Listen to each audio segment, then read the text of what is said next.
नमस्कार दोस्तों, मैं रामू कुमार यादव एजुकेशन क्लास रामू में आपका स्वागत करता हूं। दोस्त, आज एक नई वीडियो के साथ फिर से आप लोगों के सामने उपस्थित हुआ हूं। अगर ये वीडियो आप लोग को पसंद आए तो लाइक शेयर सब्सक्राइब आप जरूर करें। तो देखिए, मैं जो सुपर टेट के लिए जीवन कौशल एक विषय थी, उससे संबंधित मैं अध्याय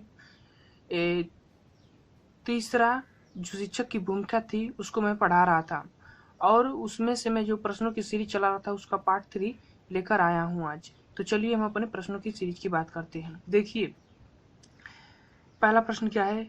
शिक्षण त्रिकोणीय प्रक्रिया है। किसने कहा है? तो जॉन डीवी ने कहा है। किसने कहा है? तो जॉन डीवी ने कहा है कि शिक्षण त्रिमुखी प्रक्रिया है, त्रिकोणीय प्रक्रिया है। दूसरा प्रश्न कहता है, शिक्षण की 3 अवस्थाएं किसने दी है? तो शिक्षण की 3 अवस्थाएं जो है वो टोलमैन नामक वैज्ञानिक ने दी है। अब आगे चलिए, अगला प्रश्न क्या है? प्रश्न नंबर तीसरा, शिक्षण के बुनियादी प्रतिमान किसने दिया है? तो वह ग्लेसर नामक वैज्ञानिक ने शिक्षण के बुनियादी प्रतिमान किसने दिया है? तो ग्लेसर नामक वैज्ञानिक ने दिया है। चौथा प्रश्न क्या कहता है? चौथा प्रश्न कहता है कि टॉलमैन के अनुसार शिक्षण की 3 अवस्थाएं हैं: शिक्षण पूर्व अवस्था, अंतः क्रियात्मक अवस्था और उत्तर अंतः क्रियावस्था। तो ये सभी इसमें से नंबर 4 नंबर सही हो जाएगा। ये सभी हैं जो टॉलमैन के अनुसार शिक्षण की 3 अवस्थाएं हैं। ठीक। प्रश्न नंबर 5 क्या कहता है ये देख लेते हैं। प्रश्न नंबर 5 ये कहता है, किस प्रकार छात्र शिक्षक का अनुकरण करने के लिए प्रेरित होता है? किस प्रकार जो छात्र होता है वो शिक्षक का अनुकरण करने के लिए प्रेरित होता है? तो पूर्ववलन के कारण या पुरस्कार के कारण के देकर या दोनों, इनमें से कोई नहीं। तो इसमें जो सबसे ज्यादा महत्वपूर्ण है वो है पूर्ववलन के कारण।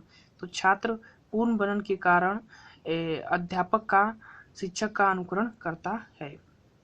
ठीक। प्रश्न नंबर 6वां है, यदि आप कक्षा में पढ़ा रहे हैं और किसी छात्र ने आपकी गलती पकड़ ली।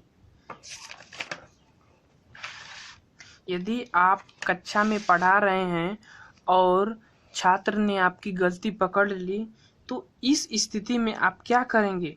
तो अपनी गलती स्वीकार कर उसका सुधार करेंगे। ये सबसे अच्छा पॉइंट है। और अपनी गलती स्वीकार कर उसका सुधार करेंगे, ये नहीं कि अपनी गलती छिपाएंगे। प्रश्न नंबर 7 कह रहा है, शिक्षक के किस गुण को छात्र सर्वाधिक पसंद करते हैं? तो समानता के गुण को। जब शिक्षक सभी को समान रूप से देखता है, तब ये इस गुण को जो छात्र होते हैं सबसे ज्यादा पसंद करते हैं। प्रश्न नंबर 8 कह रहा है, छात्र के लिखित कार्य को कब जांचना चाहिए? तो जो छात्र का जो लिखित कार्य है, तो लिखित कार्य पूरा होने के बाद। ये नहीं कि लिखित कार्य उसका अधूरा है तो आप उसको जांचेंगे, नहीं। जब तक उसका लिखित कार्य पूरा नहीं हो जाएगा तब तक आप उसके लिखित कार्य को जांचना नहीं है, नहीं तो उसको बताना है कि आप ऐसे पूरा करिए। ठीक। प्रश्न नंबर 9 कर रहा है, अनुशासनहीनता का प्रमुख कारण क्या है? शिक्षकों में जिम्मेदारी का अभाव होना। देखिए, कक्षा में या एक विद्यालय में अनुशासन तभी उत्पन्न होता है जब शिक्षक की जो जिम्मेदारी होती है वो अपनी जिम्मेदारी को पूरा नहीं करते हैं, तभी कक्षा में अनुशासनहीनता देखी जाती है बच्चों के बीच। प्रश्न नंबर 10 कह रहा है, प्रश्न नंबर 10 क्या कह रहा है कि छोटे बच्चों को शिक्षा देना जरूरी है, लेकिन बच्चों पर कौन सा बोझ नहीं डालना चाहिए? तो गृह कार्य का।